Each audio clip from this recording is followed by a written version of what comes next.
We are here for Lilacs in the Dark, The Between, episode 15.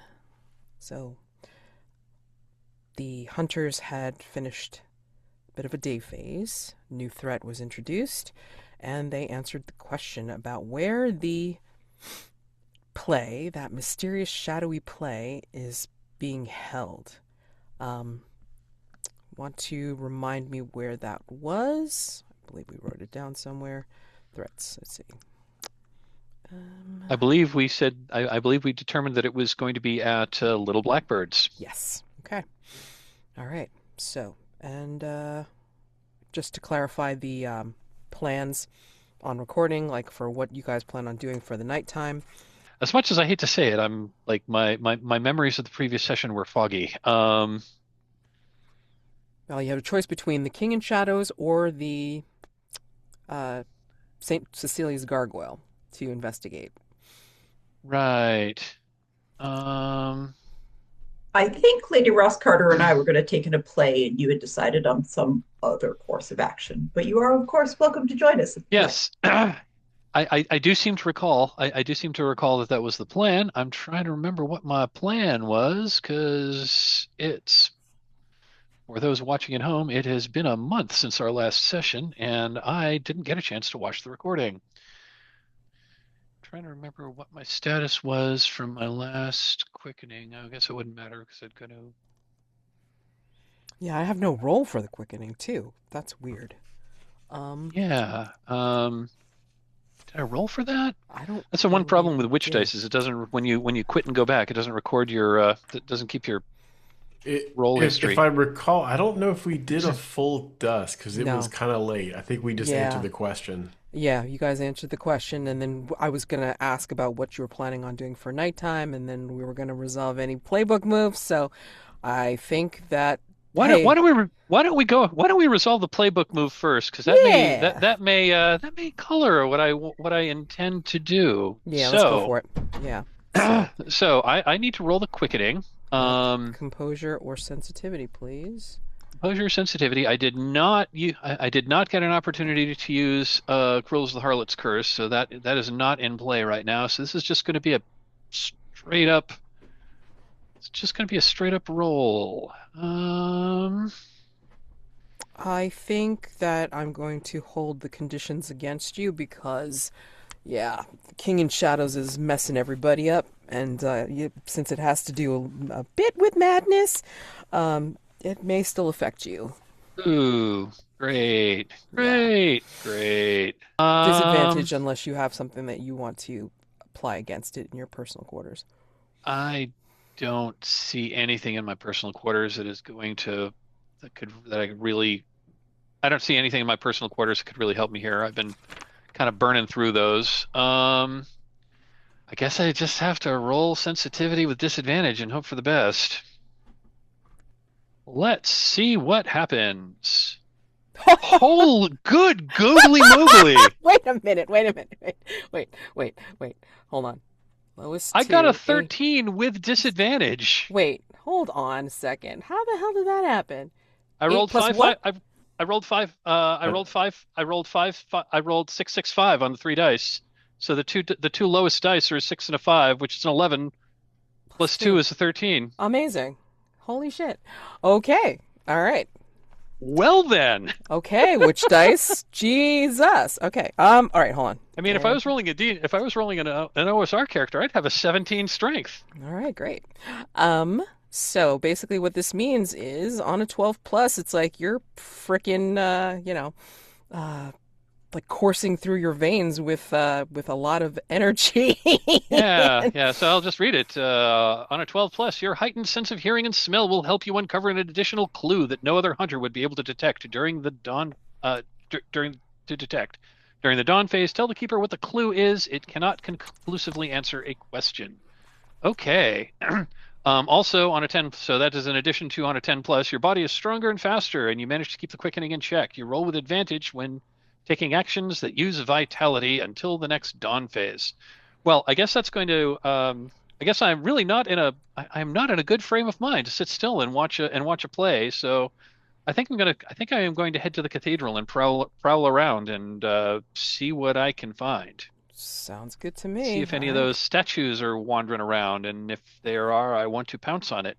Awesome. All right, great. And then just like make a note to come up with a clue in the morning for Dave Dawn Face. Okay. Dr. I Whitford. had a question about the resurrectionists. Do I Yeah, have the condition ghoulish only when I have resurrectionists around, or does it persist after they it stop hanging? persists. It Okay. it persists because I mean, like you've unless I you mean, do I something am to ghoulish. yeah, Right. unless you do something to you know Be less ghoulish. be less ghoulish. Which if you do enjoy like sticking your hands in a bunch of guts, I mean I'm going to go to some refined tea later. Maybe it'll help. okay, Um, it's fine. Okay, so yeah. anyway, you still I just have that wanted, condition. I was unclear from reading it whether or not that was with only with resurrectionists or all the time. But today, I think since I do not wish to bring them to a play, I'm just going to get the part and no blowback. Okay. All right. So part at dawn. And then Lady Ross Carter's going to go see the play. And I'm imagining, not going to pull anything with the Royal Explorers Club, right? Okay. It's funny you ask. Oh, okay. Sorry.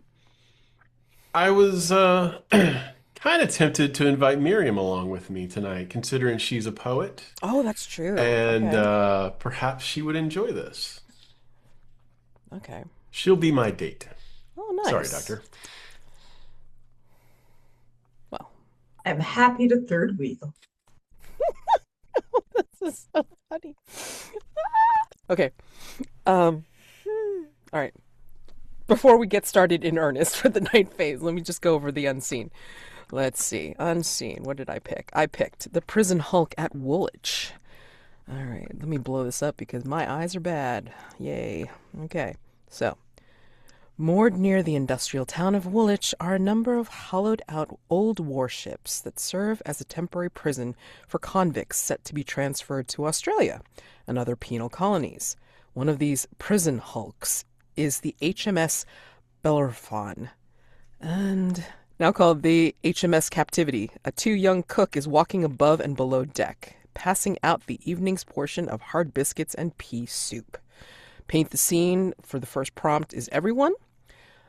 Second prompt goes to Kim. Third prompt will go to Mike. And fourth prompt will go to Clint. All right.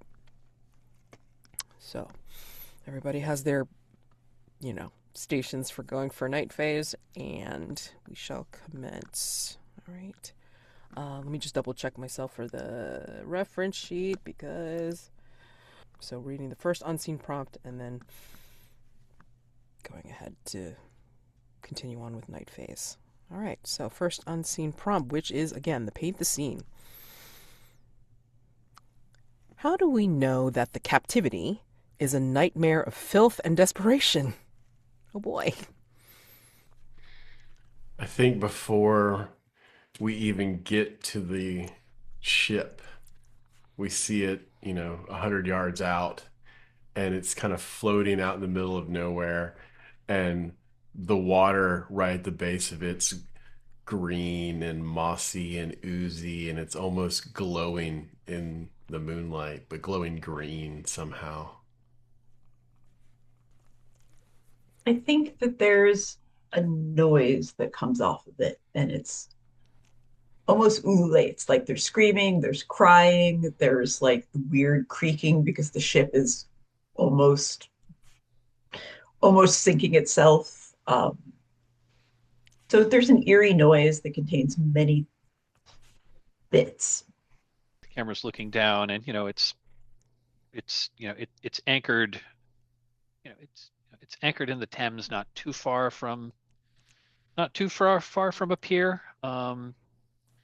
It's not on the pier, so if a prisoner escapes, they're not going to be able to just hop onto the pier and run away. But I think we see. Oh, okay. There's a man there's a man rowing a boat nearby it, and the wind shifts so that he's now downwind from this ship, and just as he's rowing, um, we see his face contort in the horrid stench, and and he puts his hand over his nose, and he takes his hands off off the oars, puts his hand over his nose, and he just kind of coughs. you know, Tries to turn his boat around to get out of this horrific stench coming from this prison hulk. Foul besmirchment, for sure. So just remember the purpose of the unseen, of course, to make sure that you can tie back to your hunter scenes and vice versa for your echo in the night. Okay? All right, so first scene will be, let's head over to Little Blackbirds. So, is this the first time you're back, you imagine? Yeah, okay. So I think only Jack was a regular, and Jack's been skulking about, so hopefully we'll see Jack later on and then see what he's up to. But for right now, this is your first time back, and this is after the renovations. So, how can you tell that the play is being held here now? I think there's a different valet at the front door to usher people in. This is not a normal employee. Perhaps they have a fancy jacket on that doesn't match the normal the Blackbirds logo as before. I think it's somehow gone from cozy dark to lightly creepy dark. Like the lights were always dimmed, but now it's just creepy dim. There are things in the shadows. Mike, you got anything for what makes this different now because the play is being held here? Oh yeah, sorry. I was typing my unseen info into the. What is different now than it was before? Well, I think especially post renovations, I think the big difference is in the in this in the bar room they've set up a stage. Wasn't there before. There's maybe a little platform where musicians might be, but they've greatly expanded it so it's big enough to perform. It doesn't have wings, doesn't have a doesn't have a backstage area, but there is a stage that you could actually do. There's a small stage so that you could do a performance.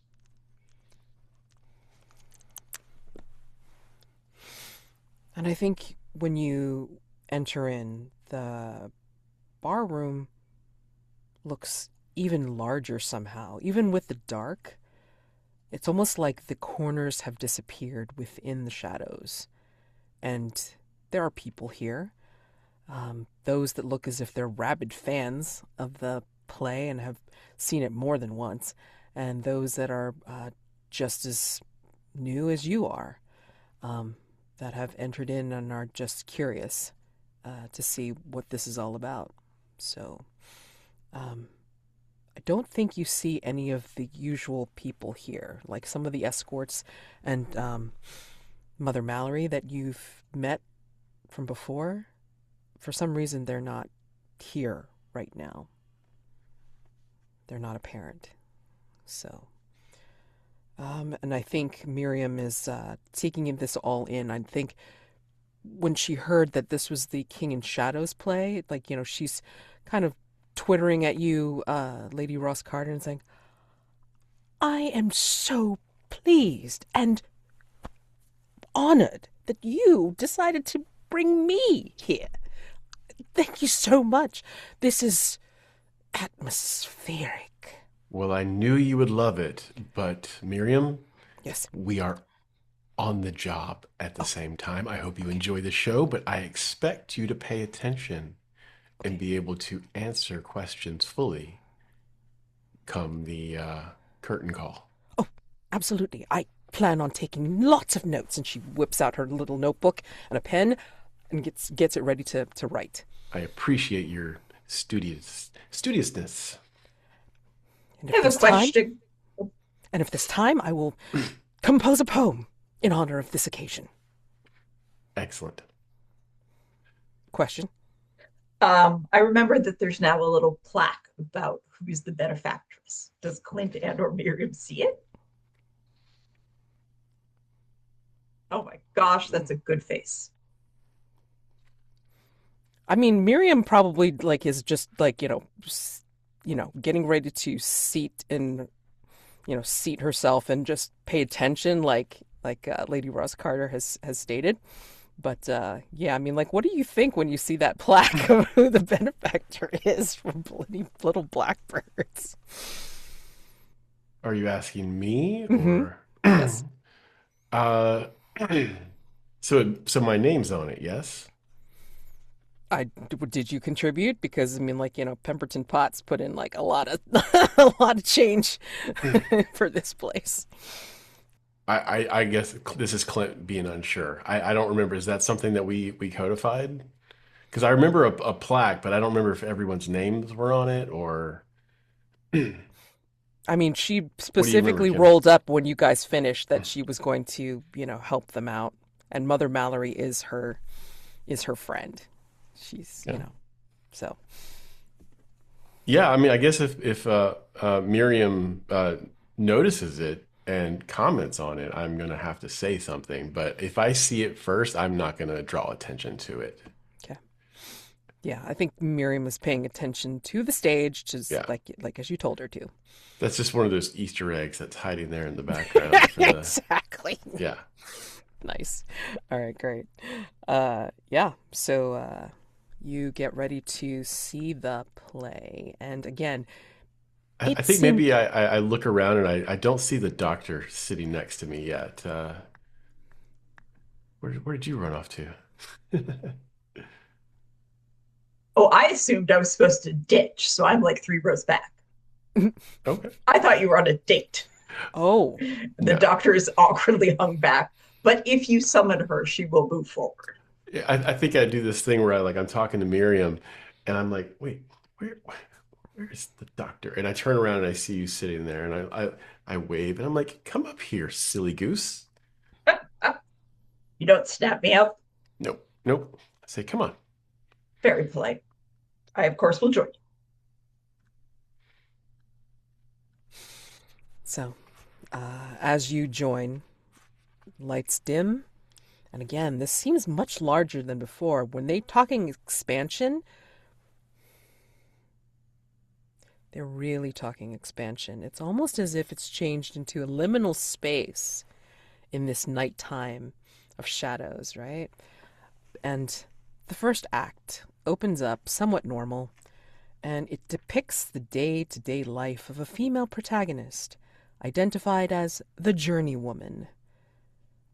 And it goes along, showing her slices of life, but it ends when the journeywoman receives news that her 3 immediate family members, mother, father, and brother, have all been killed in a bizarre fishing accident. Paint the scene. The play features a Greek-style chorus that collectively narrates much of the story. What sort of masks do they wear, and why do they feel out of place? I think one of them, the one on the right, has a mask that looks like a fish head that's elongated. And whenever they look to the side, you see this full, like, foot long, like, protruding fish head with a small hook stuck in the side of its mouth. Incongruous to the Greek chorus member that's, and I think standing next to the one with in the fish mask, there is another there's another chorus member who is wearing a mask stylized like a crescent moon, curving like curving across their face. Um, so one of their eyes is not obscured by the mask, but the other one most certainly is. Um, and also, what's incongruous about this mask is it's been painted green, not the color you would normally associate with the moon. I think there are a couple masks that have just no holes. There's no eye holes, there's no nose, there's no mouth. Like there's still appear to be part of the noise that is happening and appear to be moving about as though they could see it. But there's no features. There are no features. Incredible. As it picks up in pitch and a little bit of volume, we fade out of that and then go to the cathedral. And as you approach, it's almost as if there's an opposite to this. It's dead, almost dead silent. You don't hear any birds or night insects or anything like that as you approach the cathedral. Not sure why, but there it is. I think as Rose approaches, I think she's like moving toward, she's moving with purpose toward the cathedral.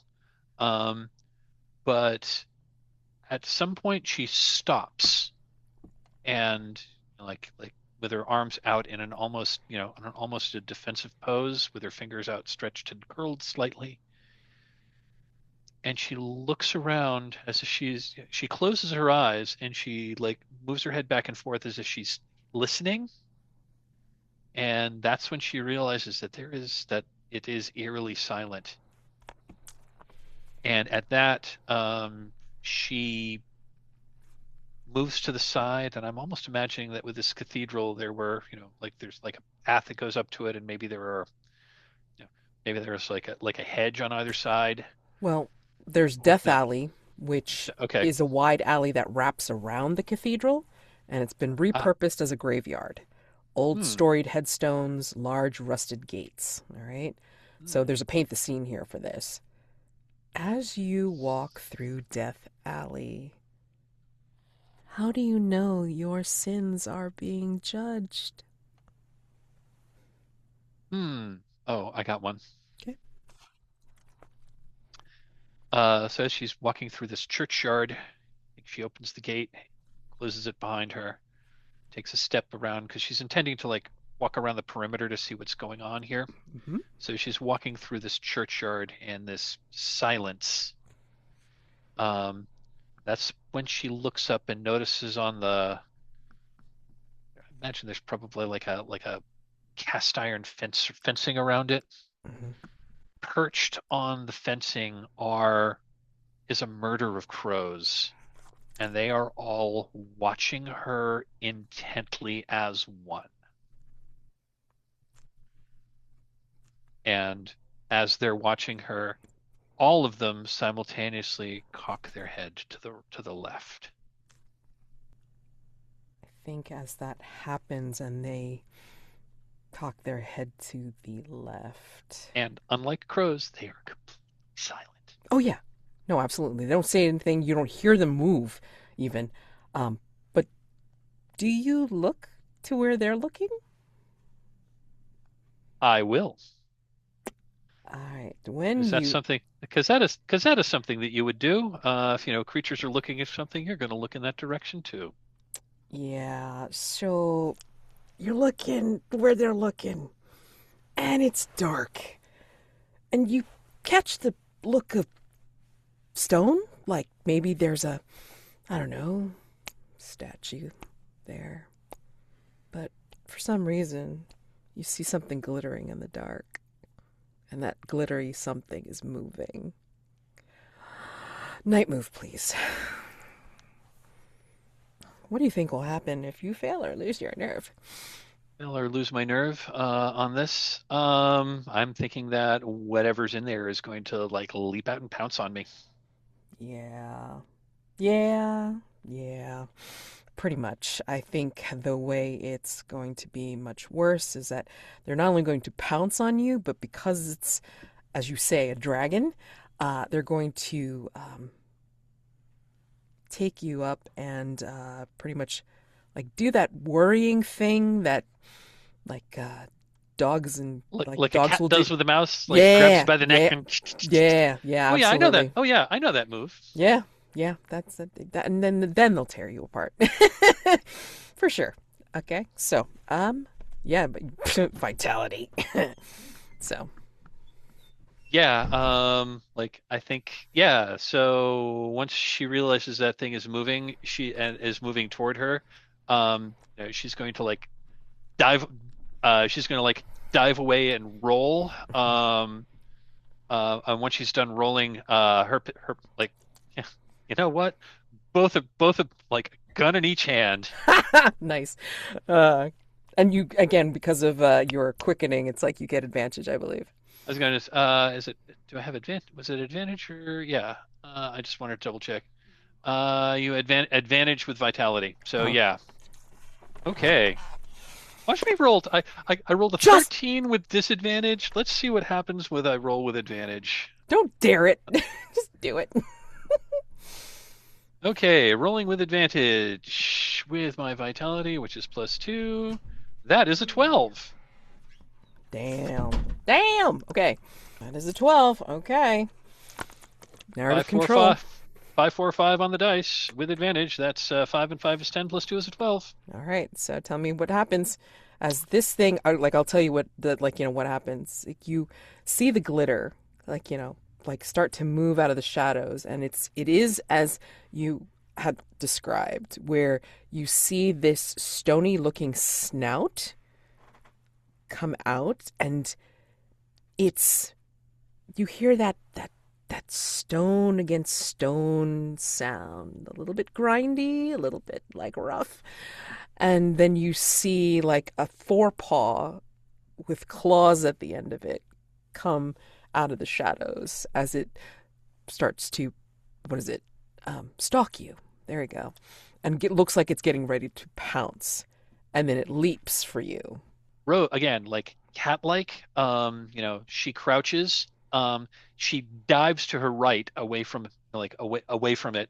Um, like does a does a does a somersault, and as she comes out of the somersault, she jumps to her feet again and draws both her pistol. And she also draws from the holster on her other hip. She draws oh God, what was his name? The Pinkerton's pistol, which is now hers. And she's aiming, and she's aiming both of these pistols at the dragon, as she's like looking for a defensive position. You Guns aren't notice, bla guns aren't blazing yet, but I think that is merely a matter of time. well, did you start shooting? You know what? You know what? Yeah, I think she would start shooting. If this dragon pounced at her. Um, I mean, you get out of the way for definite sure. I mean, like it seems to shear very close, but not at you or on you. yeah, So you get away from it. and when she hops to her feet, that's when um, you know, blam blam blam. Two shots from each gun. Unfortunately, it's like the guns don't seem to have any effect on the stone. But yeah, I mean, like it seems to have Is that skidded. It's I was skidded gonna to say, where does you are. But I mean, did the like you gun? get away. I mean, like Okay. you're not trapped by the stone. And we're gonna flip over to the next unseen. So let's see. Next unseen. Kim, narrate a scene in which we see the convicts at leisure. How do they entertain themselves? How do they maintain their connection to God and society, if at all? I think you see a younger convent or convict. Maybe someone calls him professor or something equivalent. And he is attempting to lead other convicts in the recitation of a play. Um, I think it's probably loosely based on some sort of scripture or other religious teaching. So you see him sort of no giving like stage directions and maybe getting up and moving other convicts around to get them in the right position. And everyone's just sort of humoring him because he's new and this is entertaining. And like this is one of the more interesting non-violent or lethal things that has happened in a while. And it's just sort of companionable. And you see a lot of people shooting each other looks as this is happening. How nice. Oh my gosh. Uh, all right, back to the play. Let's see. Don't worry, he'll be broken soon. Sorry. Um, and do you say anything between acts before the second act starts? Do you say anything to each other? I think maybe there's a a moment where the stagehands are clearing the set from Act One into Act Two, and I look over to Miriam and I look over to the doctor, and I say, "This is not quite what I expected. It seems very amateur." And I kind of lean in very close when I say the word amateur. I don't want anyone to hear me say that. It's quite pastoral. Seems to be rather slice of life, I suppose. I was expecting something a little less prosaic. That's such a good word. Very good word, Doctor. And she writes it Excellent. down. Well, I guess we all can't be Shakespeare. We'll have to see what Act Two brings. Absolutely. And as you say that, it's like the curtains rise yet again, and of course the shadows move in, and it's considerably more strange. It depicts the journeywoman's travels into the underworld with a character called the Boatman, as they seek to find the court of the occluded king in order to petition him for the release of her family members from his shadowy realm. Paint the scene. What strange vistas are displayed on the backdrop during the journeywoman's travels through the underworld? What do you see on the backdrop during the travels through the underworld? The first thing on stage left, there's this, at the top of the backdrop is painted a waterfall that falls down into a giant, splash of water.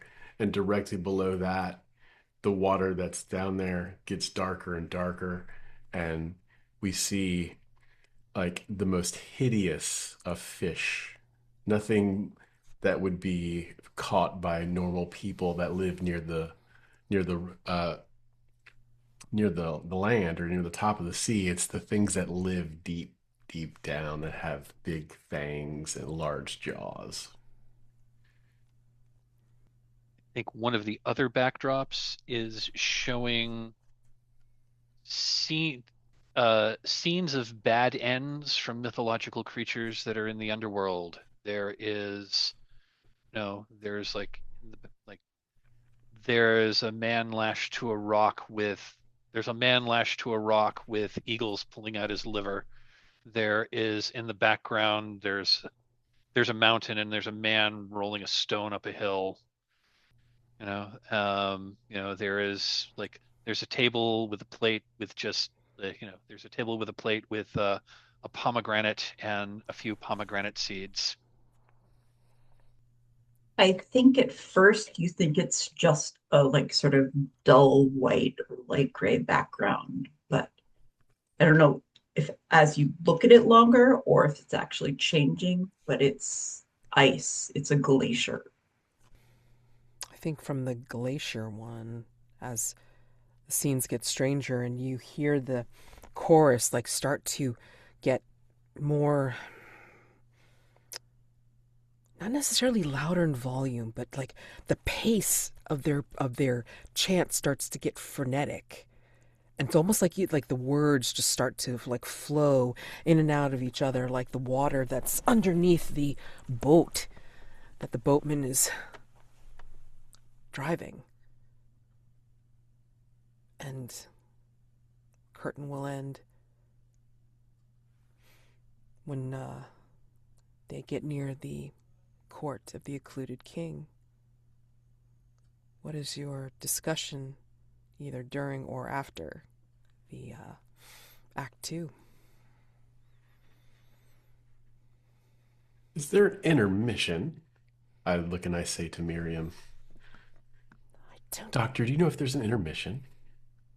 Doesn't seem to be. They're getting ready to just go right on into the next act.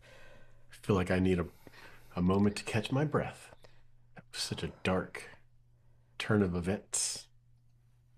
I think Dr. Whitford looks around, and it's possible that no one is like at an intermission. There's kind of a rustle, and people start. And I don't think if anyone's blinking at this point, much less starting to get up. I No, I'm think the only people that are like kind of moving in their seats are the ones that are very, very excited about the play because they've seen it more than once. And I think you start to see the change to their face, just as I think Larkin Creel was experiencing back at the hospital.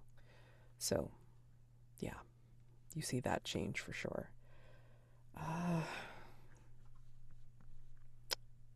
Larrabee, you see the guns don't work, but you have avoided getting clawed. So yeah, I mean, I think she sees. I mean, in the night, I think she sees the right. I think she does see the bullets just ricochet off this thing of stone. just so you know, like because you're in the graveyard, like section of this, like you're like around Death Alley, you see like some tombstones that are like smaller and haven't been put up yet or whatever, and then you see like shovels like that look like they're kind of left there during the day, like not quite finished yet to dig up graves, whatever. But there are things to hand if you want, like those, as well as anything that you want to come up with. That's perfectly fine. Got it. Yeah, seeing as her guns don't seem to work on this thing, she's going to holster them. I think she's going to make a dash and grab one of those spades. I think she's going to continue to like doing her initial thing of like moving around the church. She's going to basically like move through this graveyard to try to like see what this creature's reaction is. Does it continue to stalk her? Oh yeah, absolutely. It's like it's kind of like swiveling itself to watch you, and you hear that like it's grating literally, like where like you hear the stone upon stone as it's moving, and you may see like a set of wings that like almost flap. It might actually get airborne, but I mean, like, you're not even sure how the hell this is happening. So, 10 impossible things before breakfast. I mean, like, hey, yeah, it's getting ready for another pounce. Okay. Yeah. So I think what she's going to try to do is she's going to try to position herself so that if this thing does pounce, she's going to basically take a defensive position behind like one of these behind one of the tombstones. Yeah. And with the intention of, like if it pounces there and like opens up its jaw to try to like snap at her, she wants to jam that shovel in the jaw to force it open. Gotcha. Alrighty. You can do for this. Oh, and like now that it's moved around and it's kind of like in a bit of the moonlight, how big is this thing? Well, you did describe it as a dragon. What are you thinking? I mean, like, are you thinking it's like kind of a little bit bigger than human size, but like just kind of like dragon shaped? I mean, like. Yeah, I was gonna say. I mean, dragon. Yeah, I did. I think I did. I think I did establish that it looked like a dragon. Yeah, I'm thinking. Maybe it's like like 8 feet long, like nose to tail. Okay. Probably, like 4 legs. Probably stands. Probably stand. But has a long neck and can like look a person in the eye pretty easily. Yeah, pretty much. Yeah. So I mean, like it takes another leap at you, and may look like it's got its jaws like wide open, and you just like look into the dark maw of this thing, and like it's very much hard stone, but that beak looks, or that snout looks like it's sharp with those fangs, Yep. Yeah. Yeah, I'm going for it as it's and its jaws open and it's snapping. She's gonna jam the spade into this thing's mouth and hopefully like force it open so that it can't like force it open even wider so that it can't close its jaws, at least for now. Night move with advantage. Still vitality. Okay. We're making this exciting for you because goddamn you earned it. Yeah. Am I afraid it's going to happen? I'm afraid that it's going to get in there, Uh-huh. and its jaws are way. I mean, I was figuring it's like more. I was I was going for like alligator.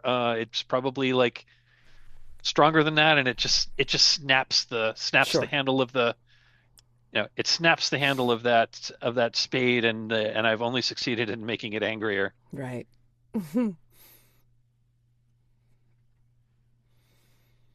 Okay, rolling with advantage. Let's see if my luck holds out. Wait, that didn't work right. Hold on, that wasn't right. That was supposed to be 3 dice plus two. I don't know why I didn't accept that. I only rolled 2 dice here. Should I just roll one more and like take No, what was do there, like or just redo. just redo it? Yep. Okay, let's try that again. Okay, not a great roll. It's 2, 2, 3 on the dice. So the two highest are 2 and a 3, which is 5 plus 2 is a 7. Okay. All right. Okay. So with the 7, you do succeed, but I think, yeah, I didn't say how it was like much worse. Yeah, I mean, like, it was gonna tear you apart if it didn't work, if it was a failure.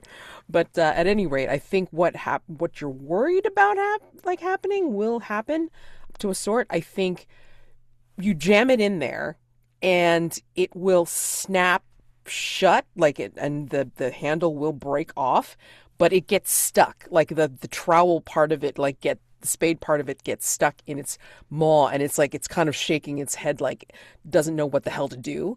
Um, and it's kind of stuck. So it's gonna leave you like be at the moment, and yeah, it's gonna like just keep shaking its head until it can kind of get that thing wedged out of its maw.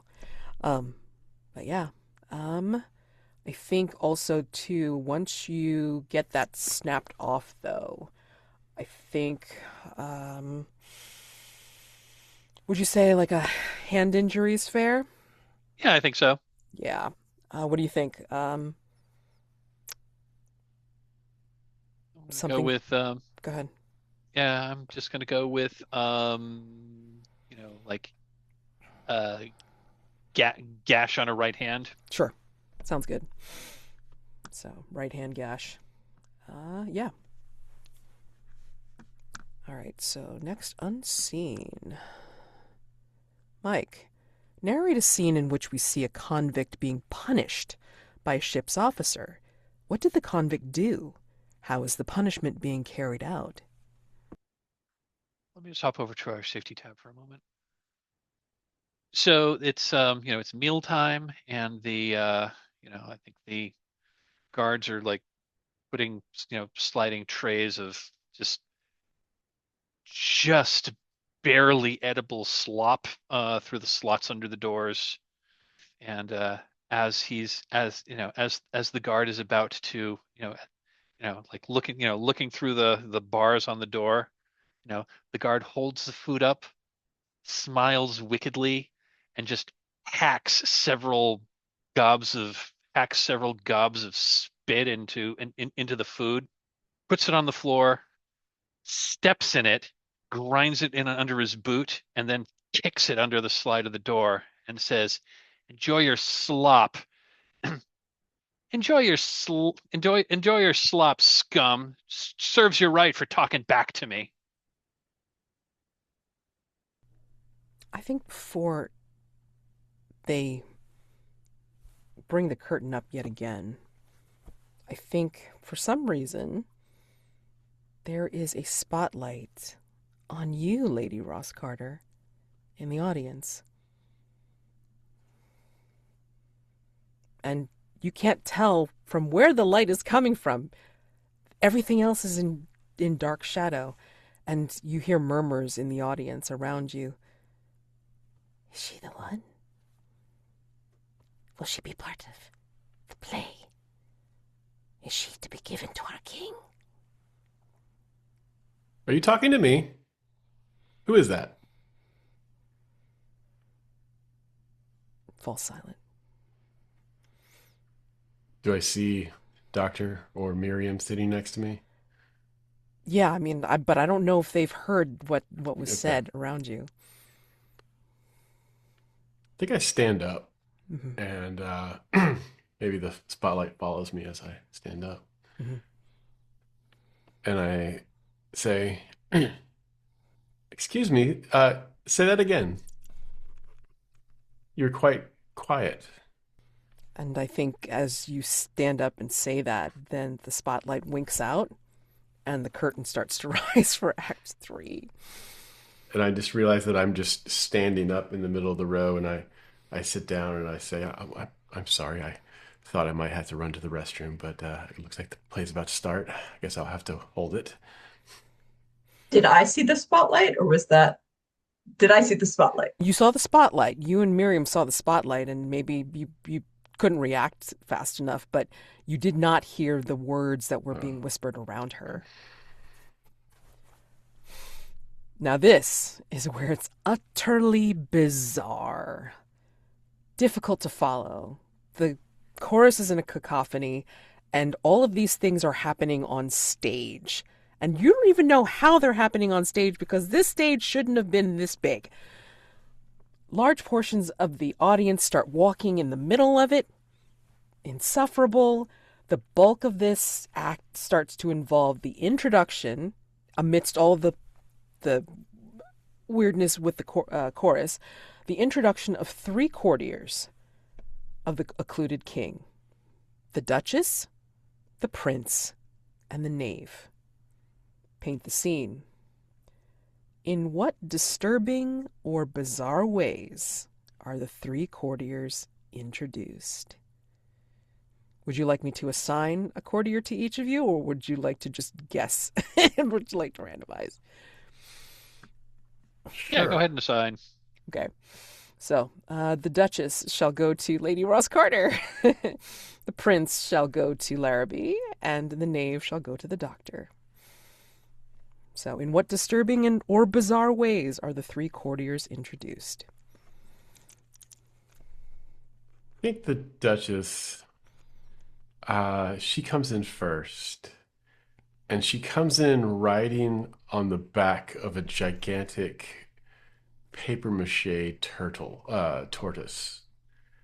And this tortoise is being, carried by like poles going through its where its legs would be, and it's being carried by 4 very large men that are also dressed as like other aquatic creatures. Maybe one looks like a squid, one looks like a hammerhead shark, but they're all like dressed up, at least in masks.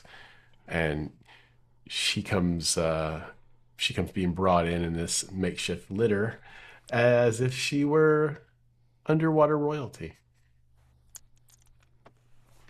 Inexplicably, because there does not appear to be catwalks or any superstructure above the stage, you know, um, lowered from the ceiling on wires, the prince, the prince descends. Um, you know, the prince slowly descends. And as he comes down, he says several bizarre lines of dialogue. Um, his crown is you know his crown is clearly made of tin. And in his right hand is a goblet of red wine, though strangely the wine does not appear to be transparent.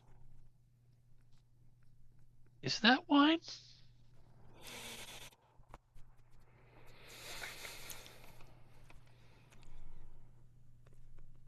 Possibly at the same time as the lowering, or shortly thereafter. The Knave rises up.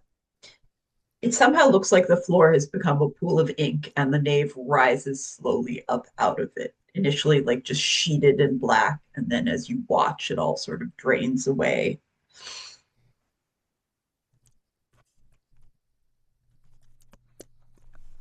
Amazing. While I'm looking for what I need to find, Larrabee. So the dragon has gone away for now, and you're able to catch your breath. What do you want to do here in the cathedral?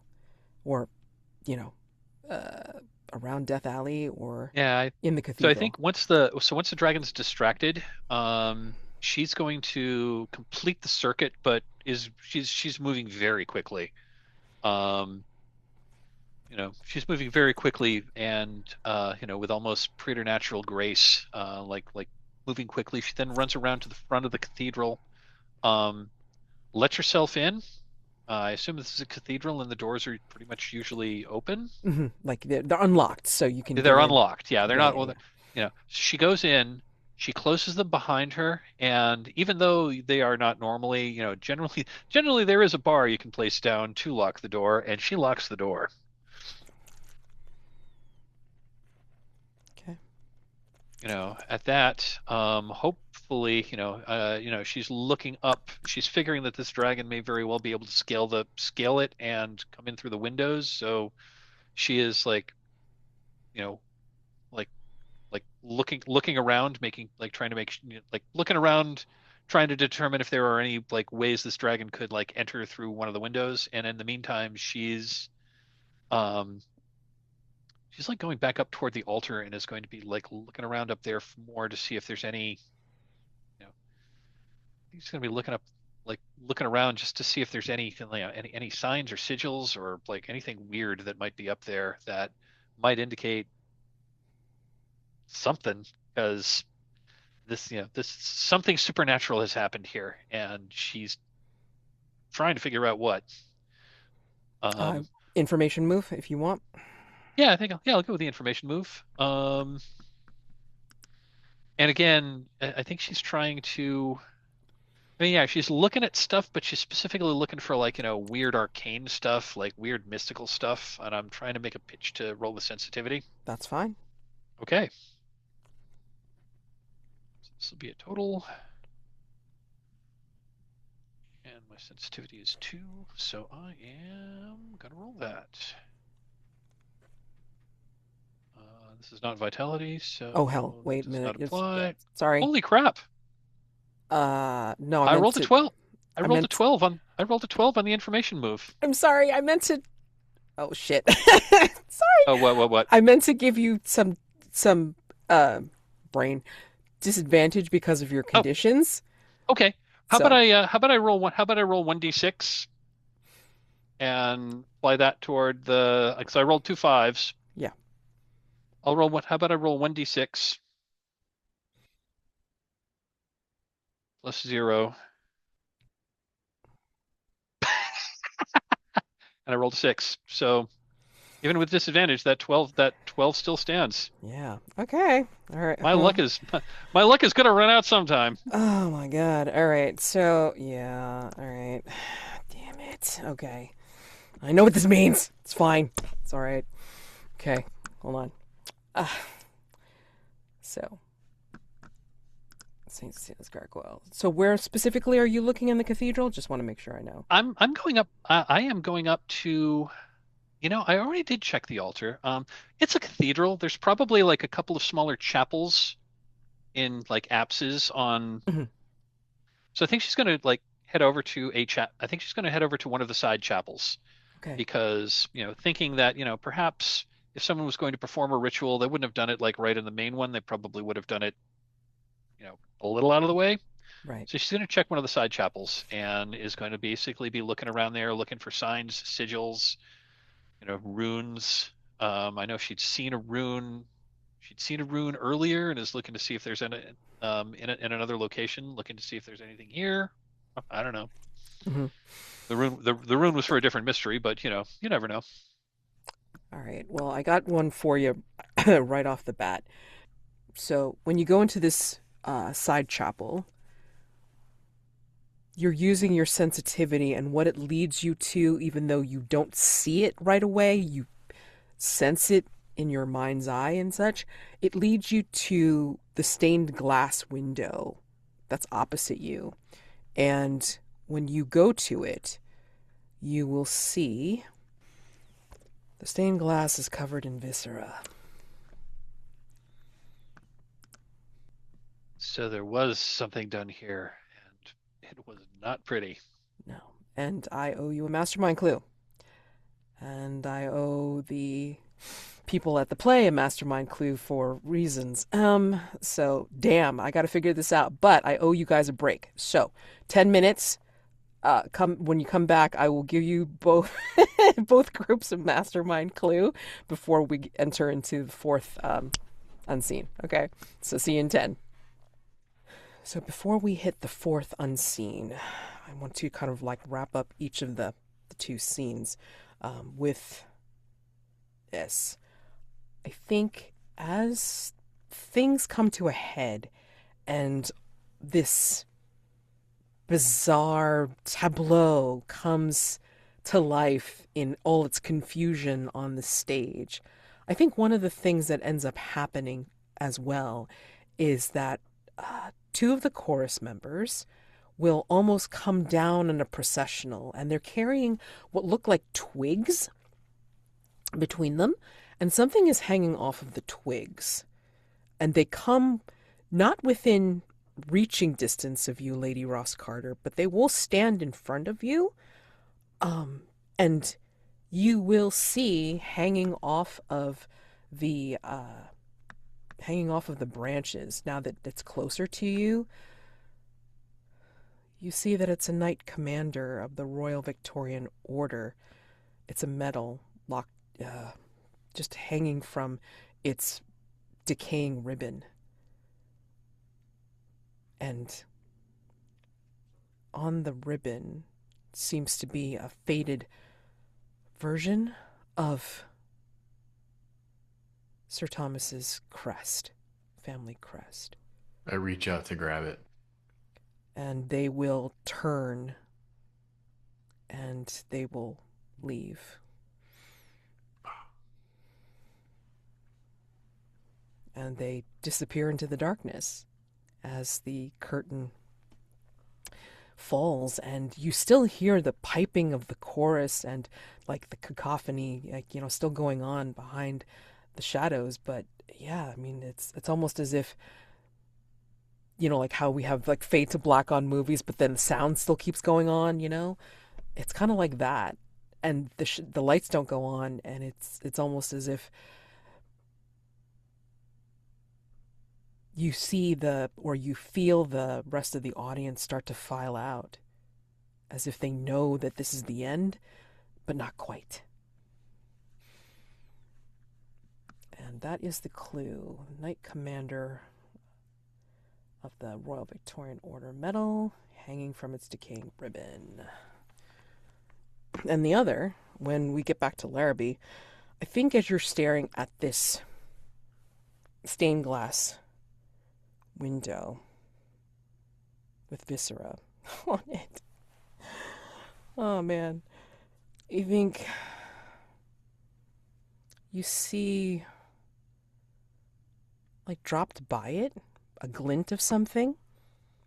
And when you stoop down to look at it or pick it up or whatever you choose to do with it, you notice it's a gold pocket watch, rather old, on a chain, and it still works when you pop it open, or when you turn the face. There any like monogramming on it or inscriptions? Yeah, I mean, I think if you I'm show it gonna pop around, if you show Yeah, it I'm gonna around, pop it up. you're gonna see the monogram of I don't know how they would actually do it, to be honest. I mean, like, it could be STC or it could be TSC. I mean, like, not sure exactly how it would look, but yeah, it would have Sir Thomas's initials on it. But the hands of the watch are not hands at all. They're, like, not the regular watch hands. They're actually tiny branches. And we move to Unseen. Fourth prompt. Clint, narrate a scene in which we see a convict finding comfort and companionship within the bulkheads of the captivity. So, comfort and captivity are interesting words in this environment. I think we see this solo convict. He's in the deep bottom bowels of this ship, and he's completely alone, and it's driving him up the wall. And we see him like clawing at the sides of the boards, and he's able to pry back one of the boards of the hull. And as doing this, water starts to rush in, and we see him pulling the board back even more, and he's able to like get his body halfway through this hole that he's created as water starts to fill up the ship, and he is able to fully crawl out of the ship, and he's found himself completely underwater, and his foot gets hung as he's trying to get out. And he has that moment where he looks up and he swears he sees, I don't know, maybe an ex-lover or a family member swimming towards him. And in the shock of this, he lets a big gulp of water into his lungs. And he has this euphoric moment where like the water just completely fills him up, and he feels an odd comfort and companionship at this moment right as he expires.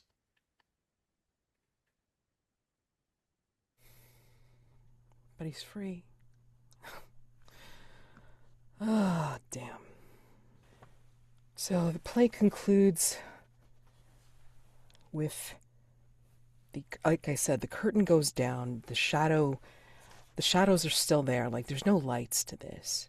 And I think as people start to file out, you feel them turn,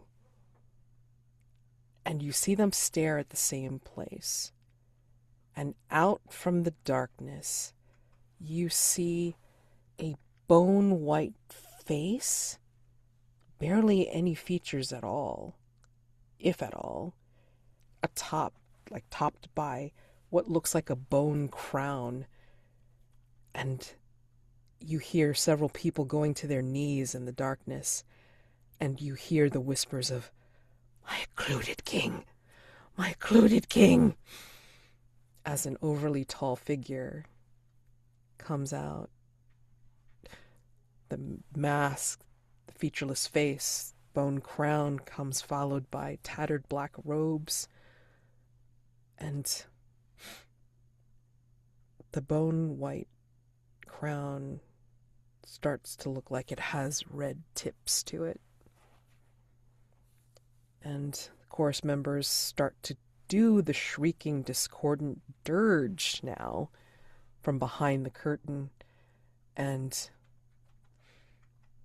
from behind the curtain, the courtiers push the journeywoman towards the king. And the lights go back on again. And no one is there. No one takes a bow. No one comes out from behind the curtain. And there's very few people that even clap. It feels abrupt and incomplete. So as people file out, what do you three do? What does the stage look like now?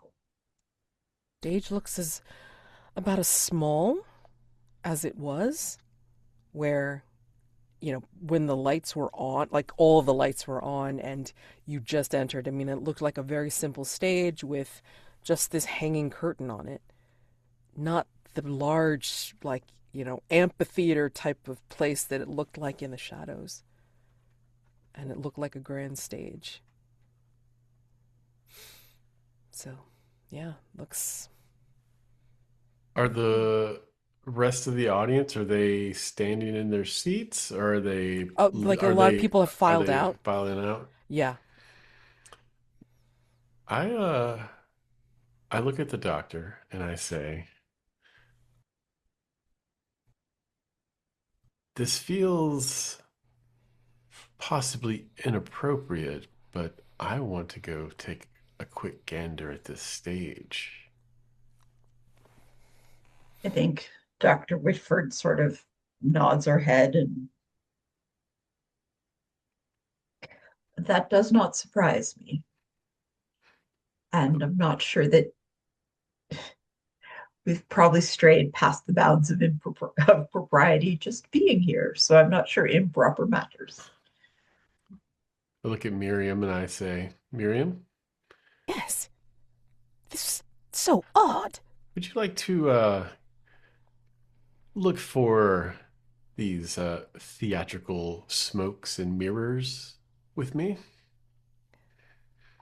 And I start walking up to the front of the stage. I am moving slowly. I'm not like being bossy lady or anything, but I'm just kind of looking up, and I'm curious about how they had people rise up through the floor and drop down from above. It was all very impressive.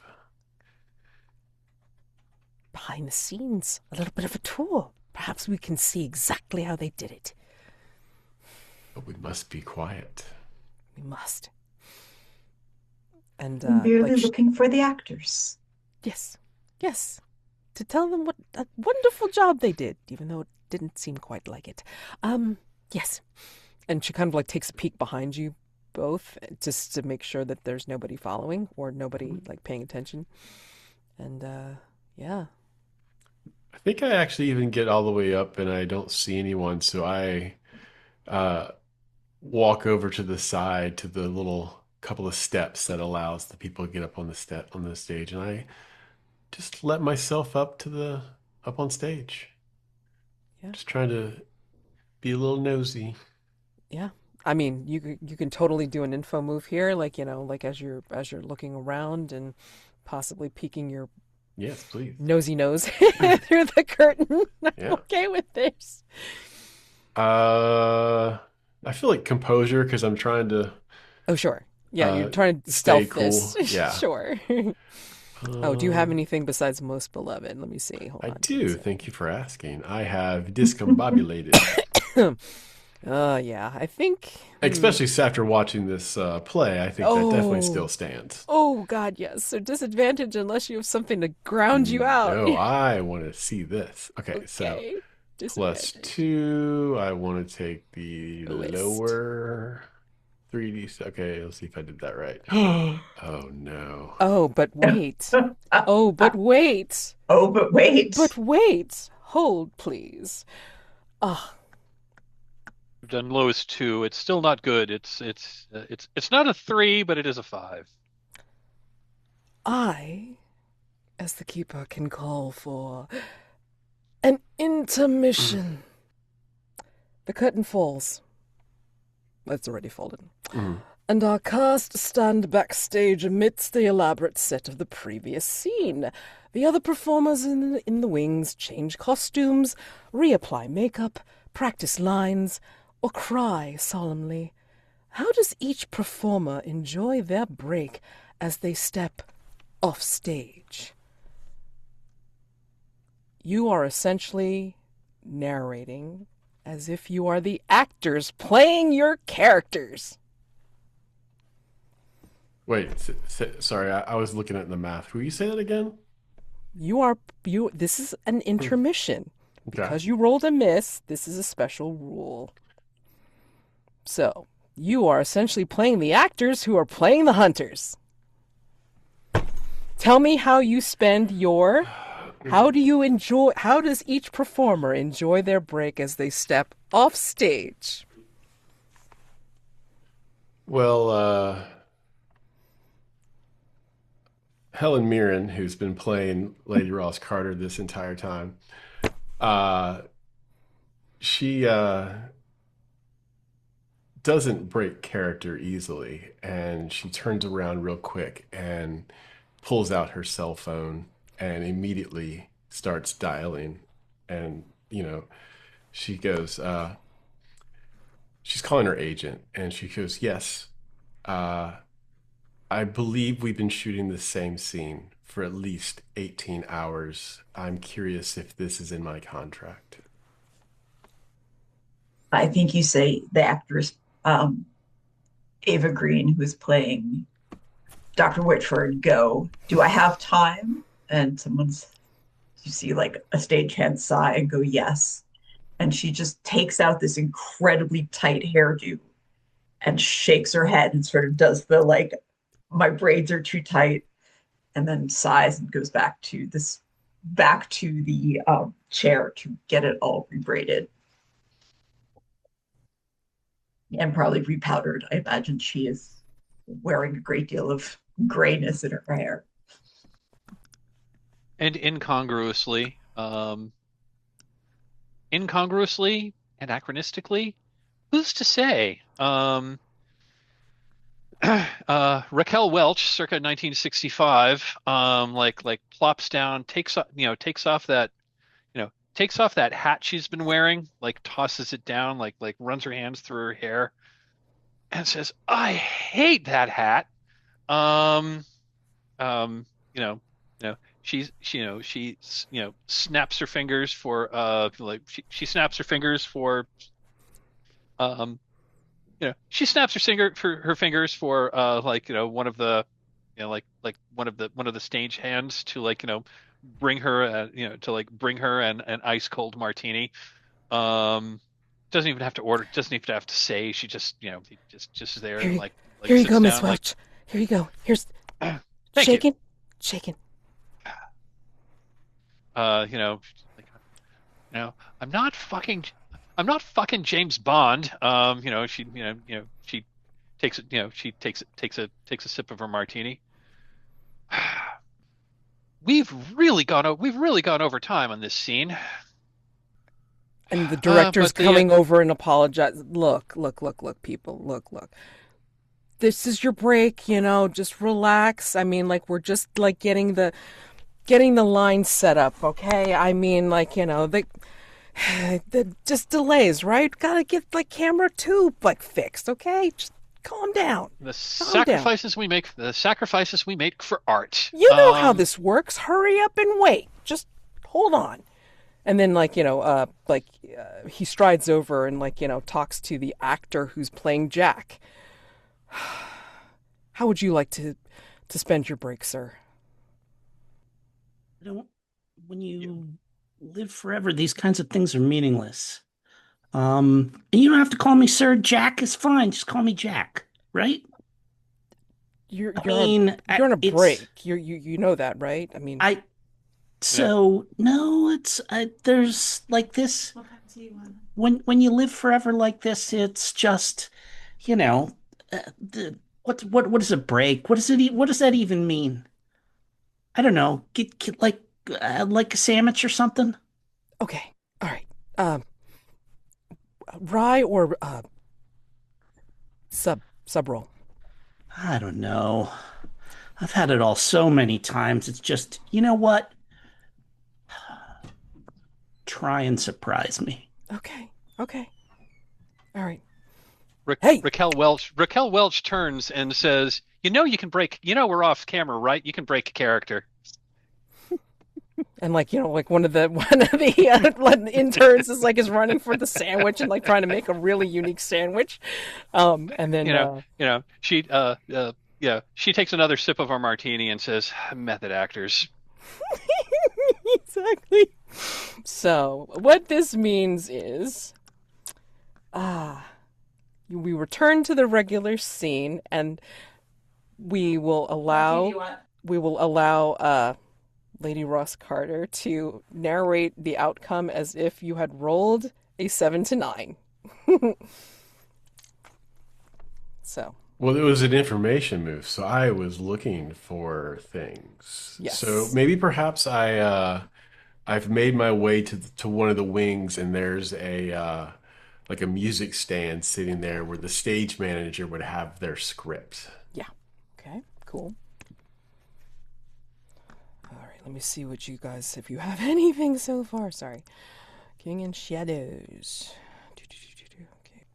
As you're looking at the music stand, like, for a script or something like that, you see what looks like paper that has notes scribbled on it, but they are completely illegible, or unintelligible.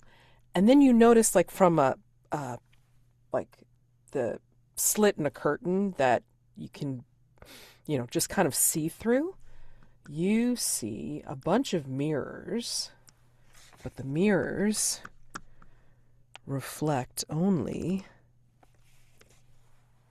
a smoky, slithering darkness.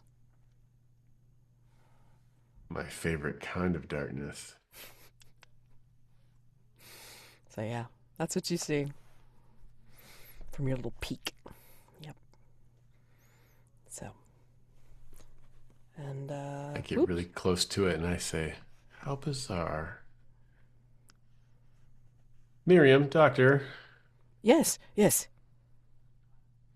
How about we have our own curtain call tonight? Let's get out of here. Certainly. Can I encourage a little tipple, little nightcap? Oh, come back to my please quarters. Encourage. Yes, let's come back to my quarters. I have, like, a particular vintage I think you would enjoy, Lady Rosscarter. And Doctor, if you're not too worried about it, then absolutely we have room for more. There are cast parties? Oh, sorry. I think Dr. Whitford's open to this. Okay. And also, like, kind of uninterested in being alone at this particular moment. Exactly. Alrighty. And then we head back to Larrabee at the cathedral. And, sorry, you just found some stuff. What do you want to do here? Maybe this is where, like, Jack stumbles out of the catacombs, like in the yard. Like you're in the cathedral, but you see Jack stumble out of the catacombs outside. If I see Jack stumble out of the catacombs outside, like Rose mutters a not very mild oath, and like unbars the door and heads outside, like one of her guns in hand. Jack, it's dangerous out here. That gargoyle's out. The gargoyle. Yes. Well, I think I died at least once more, stumbling around in the dark down there. What, where, what, what We're can I do to help? Is there anything I can do to help? Don't you have let's guns? yeah, Rose grabs Jack by the arm and like quickly kind of hurries him back into Yep. the cathedral, All right. closes the door, bars it again, and she says, "Yeah, so that that gargoyle that the priests were talking about, sorry, you've been gone for a bit. Here's the situation. There is a literal stone creature that's been stalking this cathedral, killing people. I encountered it. I just realized I forgot to do the accent. I encountered it.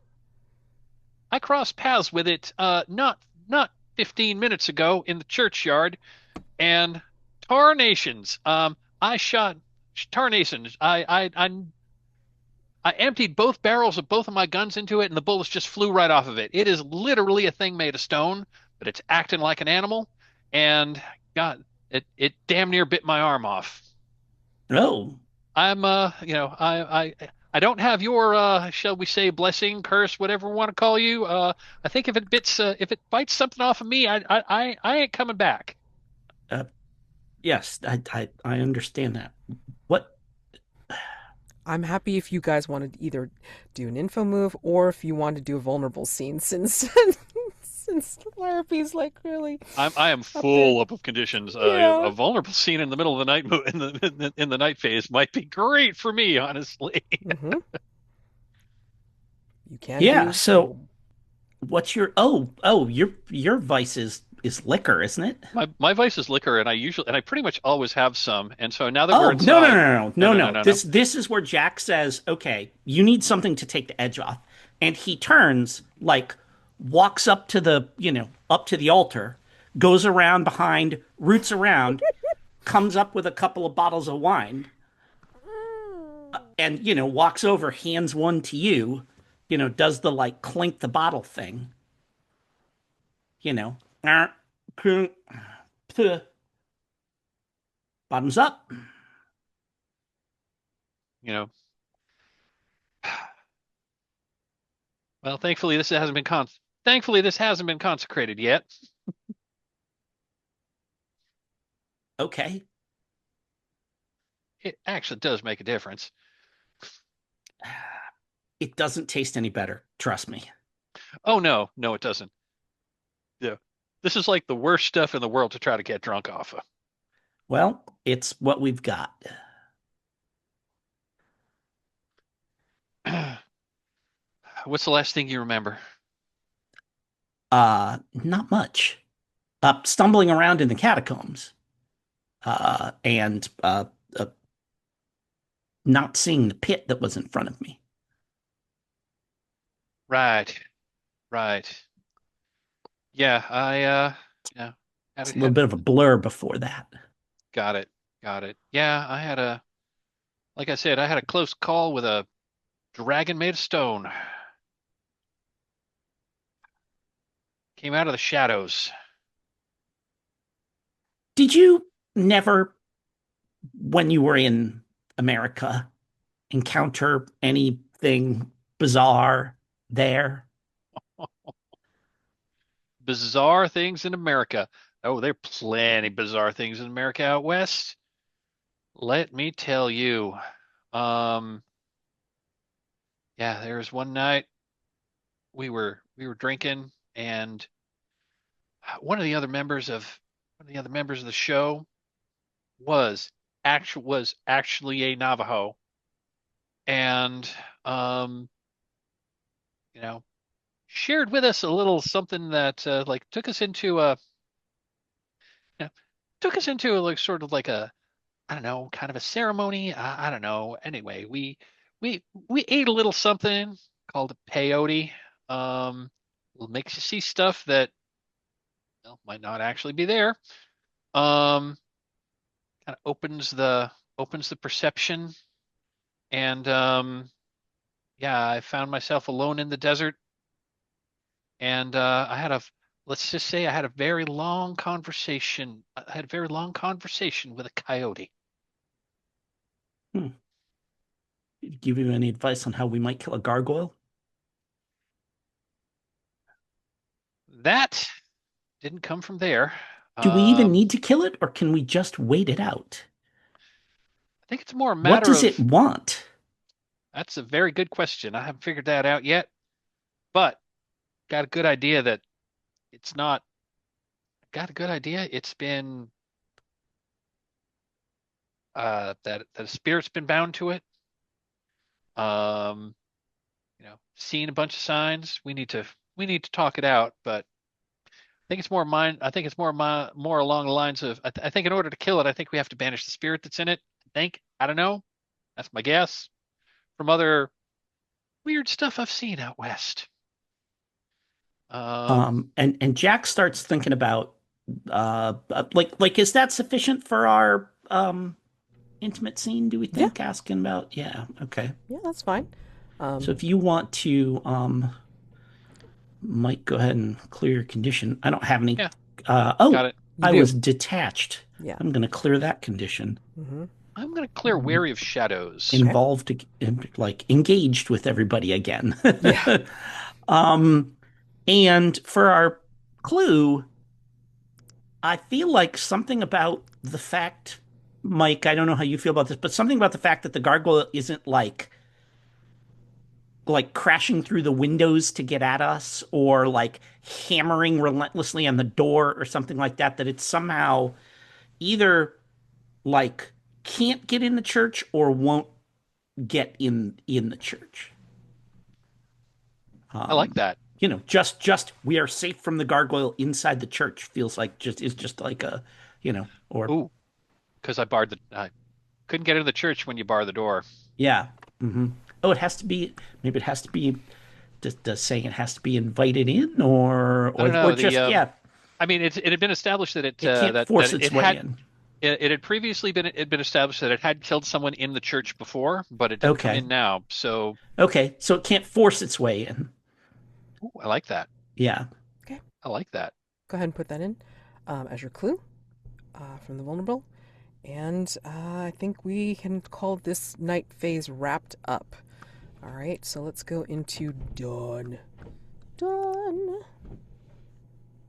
All right, no threat was resolved. Let's answer some dawn questions. Did the hunters answer a question? Yes, you guys did, because you guys answered the question about where the play was being held. Okay. Did you hunters resolve a threat? No. Did you experience an echo in the night, Larrabee? Yes, I did. One of the Greek chorus in the play was wearing a moon mask that I said Yes. was painted incongruously green, which was an echo with Clint's detail of the moonlight reflecting green off of the water around the Hulk. Perfect. Did you stick out in London society for all the wrong reasons? I'm not sure if I did there. Nobody really, nobody really saw me tonight. Well, let's see. Oh, hold on. Hold This is on. the whole cycle. I've got a note there from last session. I do have a note there. I was poking around the altar of a church while dressed as a Wild West character, so that was from the previous session. So I'm gonna say yes to that. Okay. And did you use violence to solve a problem? I mean, I emptied the barrel of two guns into the into this gargoyle to no avail. So I don't know if I solved the problem, but I sure tried to solve the problem with violence. Well, you discovered something. Maybe guns don't work on stone, okay? So add those points to your advancement track. Clear your dawn questions. Go ahead and change your elective dawn questions if you so choose. Alrighty. We have Lady Rosamund Ross Carter. Answered a question. Did not resolve a threat. Did you experience an echo in the night? Yes, various underwater mythical creatures Yes. swimming around and creating comfort and companionship. Oh my gosh, yes. Did you leverage your social status to gain the upper hand? I mean, I did have the spotlight turned on me during the middle of a play. That was more because you were our most beloved. I know. I'm okay with this if you want I'm to just, take it. yeah, I don't really. So I did have some moments with the servants at Pemberton Potts' place last time. The tennis interactions, I was kind of snooty and snotty, and I love it. kind of had them do whatever I wanted. Okay, got it. Did you have a face-to-face Yeah, encounter with that was Mastermind? totally. Absolutely. Go ahead and take your points, add them to your advancement track, clear your dawn questions, and change your elective dawn questions, if you so choose. All right, Dr. Whitford, answered a question. Yes. Did resolve a threat? No. Echo in the night. Yes, I had a bunch of convicts put on a play. There you go. Did you secretly engage in romantic or emotional behavior at odds with your aloof, logical exterior? Yes, I had a sweet moment with a dude who was the dead kid's lover. Yeah. Did you put your hands in a pile of guts and love every I minute don't of it? think I had any guts this time. The body was gone before I got there. Got it. All right. Well, for what points you did get, please add them to your advancement track, clear your dawn questions, and then change your elective dawn questions if you so choose. Jack. So, hunters did answer a question, did not resolve a threat. Did you experience an echo in the night? Only if somebody talked about sandwiches during the unseen. Sorry. No. Sorry. Yeah. For the whole cycle, did you casually mention encountering an important historical personage? I didn't, because I think the last time I played, we had just reset, so I don't think I've had a dawn phase between. Okay, got it. Or a day phase between now and then. All right, sorry. Okay. It's all good. Okay, all right, so that is the dawn questions. All right, so Mike, clue? I'm going to mention I am taking an advancement because I took an advancement. I'm taking a playbook move, the Awakened Soul, which means I can communicate with animals. Nice. And what is the clue that you sniffed out? When Rose was encountering the dragon gargoyle, Uh-huh. I think she saw another. I think there was some kind. I think there were like some mystical runes etched onto it. Okay. Some magical runes were etched onto the gargoyle's head. Okay, go ahead and put that into the clue list for the St. Cecilia's Gargoyle. Yes, Clint. While I asked to have Miriam join us, she didn't mechanically do anything per her power that we gave her. Do I need to mark a box for Royal Explorers Club? No. Okay. No. I mean, if she didn't perform her function, I'm okay with not Cool. penalizing you for that. So it's fine. Okay. Cool. And then Doctor, what you got a body part, yeah? Yes, I did. Which one? Oh, let's see. Let's do head this time. And whenever you have a memory, if it's now, great. If it's not, you can wait until next session. How short is too short for a short and pleasant memory? Is there a... I mean, you got one that says like the name of your loved one. I mean, so yeah, Okay. make it as short as you want. I mean, I have it now then. It's Elinor and Dell in the same sitting room that they've been in when Dell came in from the boots, and Dell has her head. Dell got bored and put her head down to take a nap while Eleanor's studying, and Eleanor's leg is on fire because Dell's head is heavy and she refuses to move. oh man. Okay. That works. That totally works. Alrighty. So that is resolving playbook or special moves. All right, great. So, finished dawn phase, day phase. All right. So, time's a funky wonky around here, all right? Especially because we got King and Shadows in play. So you'll love this next one since I get to introduce a new threat for day phase. Yay. It's snowing outside. And you hear, instead of the doorbell, you hear a bit of a frantic knocking.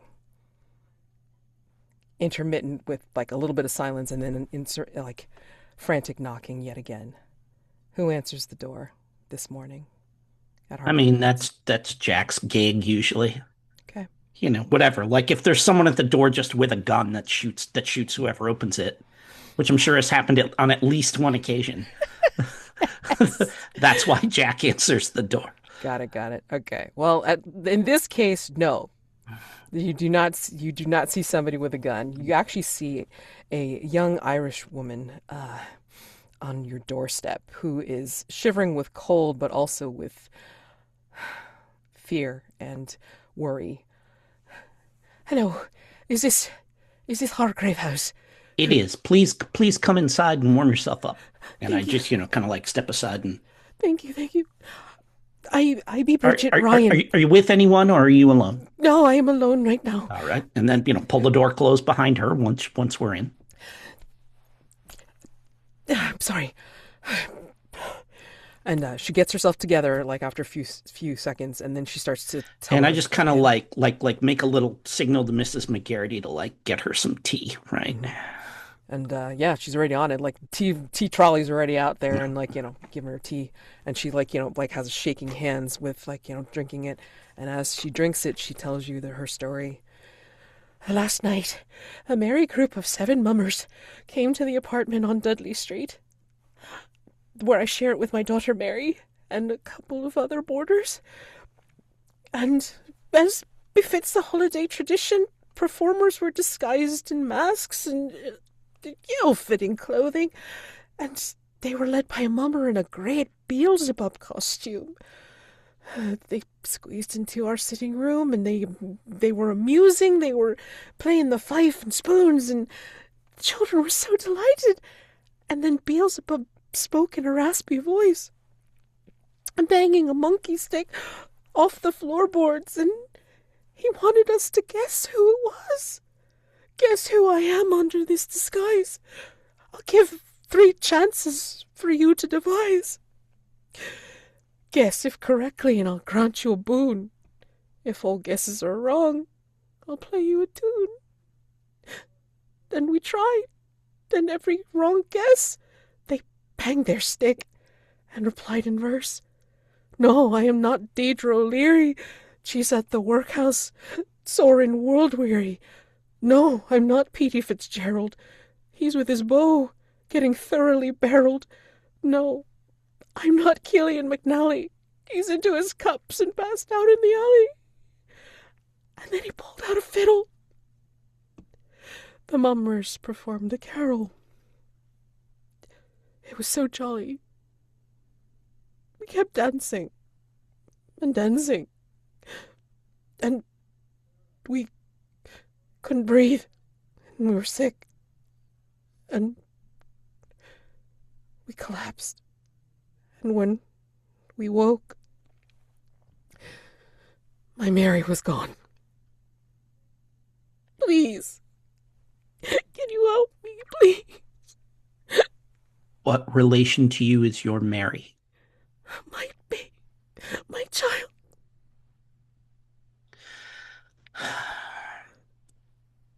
I think Dr. Whitford, who is here and hearing the story, will do that thing where you put your hands over somebody's hands to steady the thing they're holding and ask, how old is Mary? I think she says that her daughter Mary's like 7. And she'll tell you that this is the second child that's been taken in the same manner in the last 2 nights. And it's actually a broadsheet that somebody printed from a local printer. So the first one was a young man named Matthew Murray, whom Mary attended school with, who also disappeared after a visit from these mummers. And then she's like kind of worried and disdainful because she says that the Scotland Yard just says it's some poor Irish children who ran away from the slums and refused to investigate. I heard rumors about Hargrave House. Maybe you can help. Absolutely, we can help. Who has the highest sensitivity? I believe it's Jack. Still. It's Jack? Yeah. What detail in Bridget's story leads you to believe that Beelzebub is the only actual living being in this group of mummers? He's the only one who spoke. She describes the others singing and banging instruments and stuff like that, but Jack is the only one that spoke to, or Beelzebub's the only one that spoke to address her. Spoke. Yep. All right. Awesome. All right. So I'll put all the rest of the information in there, but the important question that unlocks the rest of the questions is, how is Beelzebub controlling the other mummers? This is a complexity 2. So this is the first of the question. This unlocks the rest of the questions. Basically, this is 3 days before Christmas. You have 3 days to solve this. Otherwise, something happens. So, and again, I'll mark all of this. Oh, there is a mask associated with this threat called the Mummer's Mask. Each hunter narrates a time when they put on a disguise for an innocent reason. All right. So you now have 3 threats on the board. Okay. And we are coming near to time. So I just wanted to give you that new threat to think about and what you wanted to do for the next day phase. All right. And then we'll see. Is there a new question for King in Shadows? Let's see. Yes. Hold on. Sorry about that. King question. Okay. And we certainly could try to answer. We could certainly try to answer the question of Saint Cecilia's the first question of Saint Cecilia's Gargoyle. It's only complexity 2, and we already have 6 clues. Okay. All right. So the next question for King in Shadows, thank you for reminding me, Clint, is a complexity 6. What roles are you intended to perform in the play? You resolve the threat by playing out this role during the play's next performance, ending the tragic fall of the occluded king, or by breaking out of this role and ruining the production itself, thereby returning order to London. Okay? And again, that is a complexity 6. And you can answer the threshold question for St. Cecilia's Gargoyle at the next dusk phase. Okay? Yeah. And that's what we got. I think covered all of the bases. Again, I'll shove all the information that I just went over for the 7 mummers of 7 dials for your new thread in a few minutes. All right, and before the next session. So, time for stars and wishes to make sure we end on time. Start. If we're not doing order. Mike the Crows and all of them looking in the same place at the same time and being like, of course, if a bunch of animals are looking, I'm going to look. Miriam was amazing, Mads. You telling us that we were making your life weird, also weirdly satisfying. Clint, everything about your unseen was terrifying and I loved it. That was just an interesting interpretation of comfort and it was really cool. I think it was Lady Ross Carter calling Dr. Whitford silly, which I also loved. Oh, silly goose. That's silly right. Goose. And everyone's descriptions of people showing up on stage was awesome. That's me. I enjoyed the pace of this King in Shadows, how it's written. I think it's a lot of fun. And I'm glad we got to do that little break the fourth wall move. I don't have any exact particular stars, other than I'm glad Jim got to sneak in at the last moment. That was a good little thing to see Jack pop up out of nowhere. Wishes, just continuing to putter along. Thank y'all. Yeah, I definitely want to echo Kim's call out to Clint about the unseen prompt. That was just really disturbing and really weird and just really, yeah, that was something else. I really enjoyed that. Or I should say, I thought that was really poignant. I'm not sure enjoying is exactly the right word, but that was a really cool description. I also loved everyone's descriptions of like the weird, bizarre stuff that was happening on stage. Like I think everyone's contributions there was great.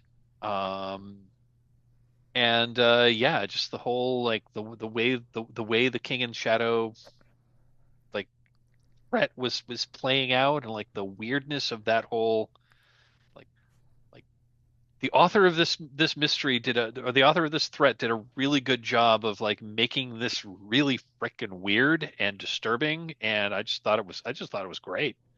This is kind of like it's kind of like how I imagine like the King in Yellow would play out, driving the audience to madness and that sort of thing. And big star to Mads for like the whole the whole like Rose versus the Stone Dragon Gargoyle thing. Those are some great scenes. Great setup. I really enjoyed the action phase of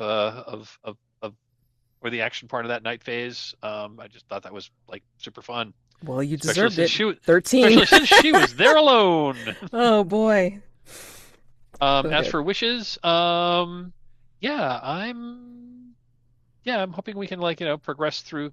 I'm hoping we could maybe answer the question for the gargoyle next time, and try to start working toward wrapping up some of these mysteries. I don't know. You weren't here for very long. I wasn't here for very long. I mean, my big star is that you let me jump in for an hour, so thank you.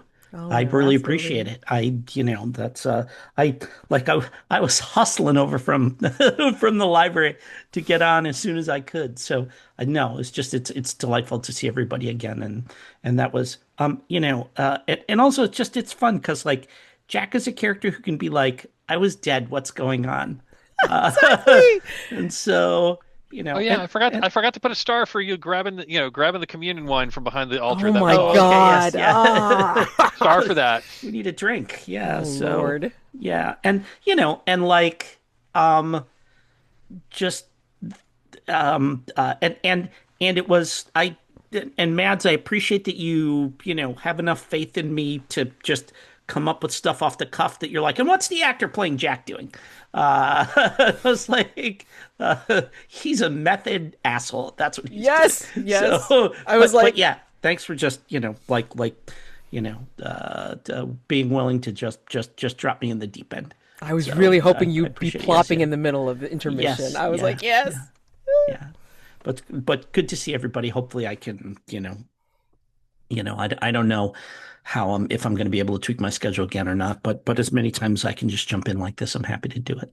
Awesome. I love that idea of the actor playing Jack is just having an actor fit in his trailer. It's why he's not there during scenes. Yes. Oh my God, that's amazing. Good for Yeah. you.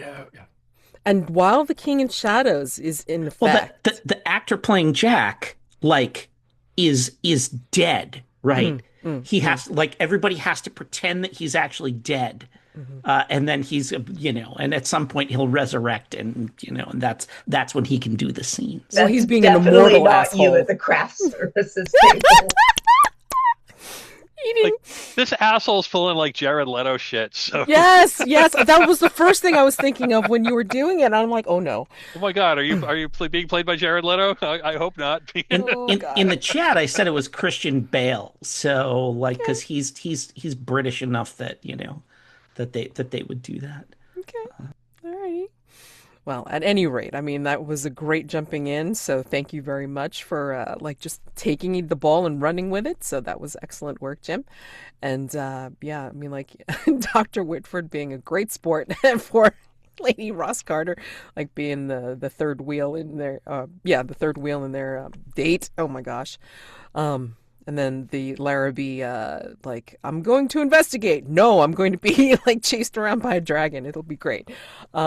And then Lady Ross Carter, just there's some weird stuff going on, but I'm just going to do what I do and like order people around and then find out stuff on my own.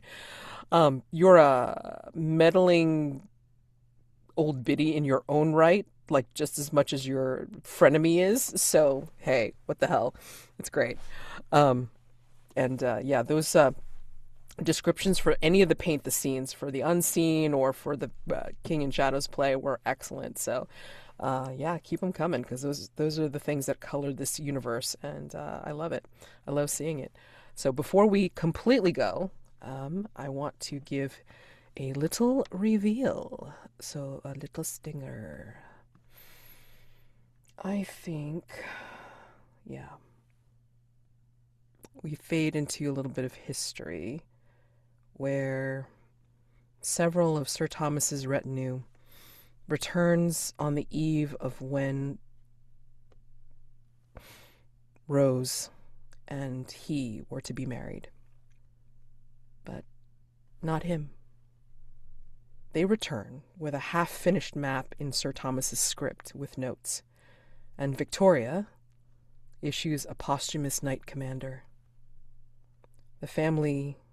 His family loses track of the medal in succeeding years, either being lost or stolen. I leave you with that. Have a wonderful week. Happy gaming to you all, and I will see you next time. Thank you. See you guys.